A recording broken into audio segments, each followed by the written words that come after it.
Единствено решение за евроатланската перспектива на Македонија, за премиерот Заев, штетен преспански договор за кој власта нема мандат и не доби поддршка од граѓаните да го иструка докрај, за опозицијата. Уставните измени се процесуираат во собрание. На првата расправа за нив на Уставната комисија, аргументите активно соочени. Заев ги повика пратениците да демонстрираат лидерство и да поддржат уставни измени. Според него, Македонија нема да има втора шанса да биде пред решение со Грција во иднина, а ова било шанса да се обезбеди државата. Ако ја пропуштиме ова шанс, зарем веруват дека Каменос во некој друг договор ќе направи отстапка во наша полза? Не верувам. Ги слушаме коментарите кои се. Легитимни им се, ги боли и дебатират за нив. И кај нас се легитимни. Сите ваши коментари болат. И цена е таа, платена е. Ја платија и тие. Но со плаќањето на цените се прават компромиси. Алтернатива има. Ова не е единственото можно решение, а вие исклучивте опозицијата од сите процеси, му реплицираше пратеникот Илија Димовски. Но само 300.000 македонци округло дале поддршка на референдумот за овој договор.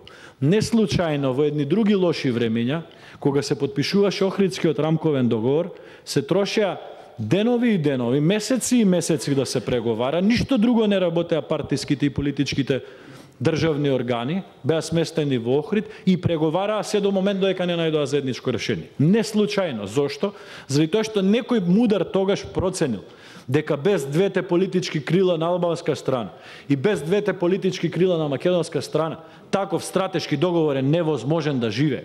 Предходно екс-председателот на Собранието Трајко Велјановски се обрати на говорницата порачувајќи му на премиерот дека нема двотретинско мнозинство за да го менува уставот и ја напушти расправата заедно со колегите Димитар Стевананџи и Антонио Милошовски. Досега одлучивте сами да го водите процесот кој народот ви го запечати со референдумски неуспех. Ако сметате и понатаму, слободно продолжите. Во благо пријатна атмосфера, но да знаете дека немате двотретинско мнозинство за промена на Уставот на Република Македонија. Пратеникот од владеачката ДУИ препозна антиалбански ставови во говорот на Димовски. Не го гледајте непријателот кај албанците. Не го барајте одговорот за вашиот неуспех. На моменти расправата беше напната особено за пратеничката Сонја Мираковска од СДСМ. И да обезбедиме подобра иднина за сите и кои живеат во оваа земја и кои решиле или ќе решат да видат како е во светот. Според председателот на комисијата Џафери, пратениците имаат 10 дена да одлучуваат за 4 предложени измени на уставот.